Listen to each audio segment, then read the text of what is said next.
आदै मोनसे कुइसन गोबाव समनिफ्राय जों नैबे मुंख्लं खाम्फाखौ नुदों ओमफ्राय नुनानै बेबायदिनो हाग्रा रज'जोबनानै हाग्रा जानानै थानायखौ जोङो नुबाय थानो मोन्दोंमोन नाथाय दिनैहाय नोंथांमोना दि आवगायबोबाय बेखौ फोसाबनोहाय जोथोन लानो बे मानि थाखाय बेबायदि थायामोन हाग्रा बंग्रायै थाबाय थायामोन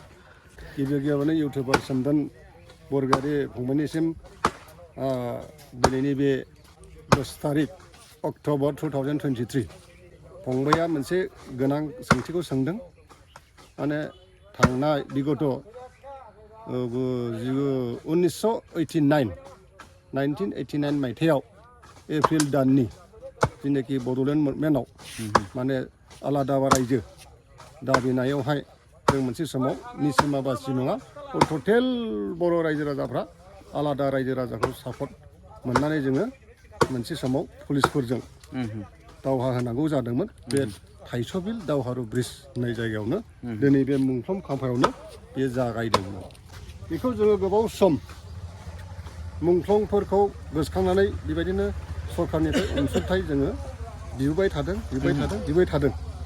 मोनसे समाव आसामनि मिनिस्टार माने मुंख्लं खाम्फा गायसननो थाखाय बिदोंमोन मुंख्लं खाम्फा गायसननो जोङो बिदों सरकारनाव थिग बिदियैनो जोंहा मोनसे समाव चन्दन ब्रह्म सिद्रि LACनि मिनिस्टार जादोंमोन बे सारनि अननायाव जोङो माबायावहाय 2010 आरो 11 बे मायथाइयाव जोङो सिगां बिथांनिफ्राय सारनिफ्राय जोङो अनसुंथाइखौ 3 लाख बेखौ जों मोननो हाजेनदोंमोन बिनिफ्राय जोङो बेखौ गायसननो हादों बिनि नेक्स्टआवहाय आरो सेकेन्ड इनस्टलमेन्ट जेब्ला मिनिस्टारनि उनावहाय MLA जाफिनो बेवहाय बिथाङा जोंनो फिनिशिंनि थाखायहाय जोंनो 5 लाखनि सेंसन जोंनो हरबावनानै दिनै बेखौ जोङो इन'ग्रेसनखौ खालामदोंमोन 16 तारिख जानुवारि 2016 मायथाइयाव चन्दन ब्रह्म सारनि आखाइजों नैबे मुंख्लं खाम्फाखौ गायसननानै हानाय जादोंमोन दा बिनि उनाव फैनानै बेखौ मेनेजमेन्ट कमिटि होननाय जों दानानै लानो हायाखै बे समाव गभर्नमेन्टनि जेनाखि सेंसन बे सेंसनखौ बयननो थाखाय मोनसे कनस्ट्राक्सन कमिटि दानानै होनाय जादोंमोन बे समाव जोङो प्रमद बसुमतारी आवगोलनि निसिमा आन्चलिक कमिटिनि आफादगिरि प्रमद बसुमतारी दा बिथाङा मास्टार मावो आङो बेवहाय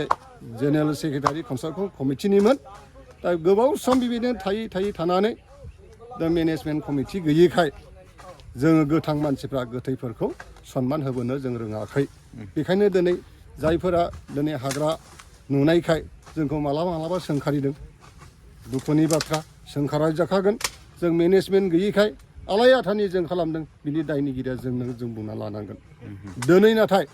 बे लामाजों साफागुरि मालिबिथा खयला मयला भाया बेवहाय मोनसे डेभेलपमेन्टेल वर्क्स जानानै फैगोन बे जानानै फैनायावहाय बे गोथार मुंख्लं जेनाखि थाइस'बिलनि दावहारु ब्रिजआ आसाम मालानि लामानि गेजेरजों एसे माने बे मुंख्लं खाम्फा हिसाबै थानायखौ जों नुनो मोनिलाय दा जों बेखौ भबिसतनि निसिमानि रुपरेखा आन्दलनकारि आरो बे सेन्टिमेन्टनि गेजेरजोंनो दुलाराय बर' हारिया मोनसे समाव बड'लेण्डखौ मोनगोन जों बेखौ सिमां नुनानै जों खेरमे बै सेन्टिमेन्टआ जोंनाव दासिमबो जोबाखै गतिके बे मुंख्लं फंबायफोरनि दारैनो जोंनि बे सेन्टिमेन्टआ सिखांफिननानै थानांगौ बेखायनो जोङो बेवहाय जुदि सोलियोब्ला बे मुंख्लं खाम्फाखौ शिफ्टेड खालामनो थाखाय दिनै जों 10 तारिख अक्ट'बरनि 2023आव एक्स भलन्टियार्स फर्स होननाय मोनसे आफाद निसिमानि आन्दाराव मोनसे दानानै दोनदों बिथांमोननि दारै जोङो बे मुंख्लं खाम्फाखौ गायसनफिननो थाखाय थियारि जानायनि थाखाय जों दिनैहायबो ज' जानाय जादों दा बेखायनो फैगौ बोथोरफोराव आसाम मालायावबो बे हा थांनाय जों बायनानै दोननाय हानि एमाउन्टआ दङ हिसाबै बिनि गेजेरजोंनो जोङो सिन्था सरसा खालामनानै मा रोखोम गायसनजायोब्ला पारमानेन्ट जागोन माब्लाबा थांनाय बिगत भुलखौ जों सुख'नानै पारमानेन्ट थानो हागोन बेखौ निसिमानि रायजो राजा इन्टेलेक्सुवेल दल संगठनजों बयजोंबो निसिमानि ग्रेटार इन्टारेस्टआव जों मोनसे रायज्लायनो थियारि जादों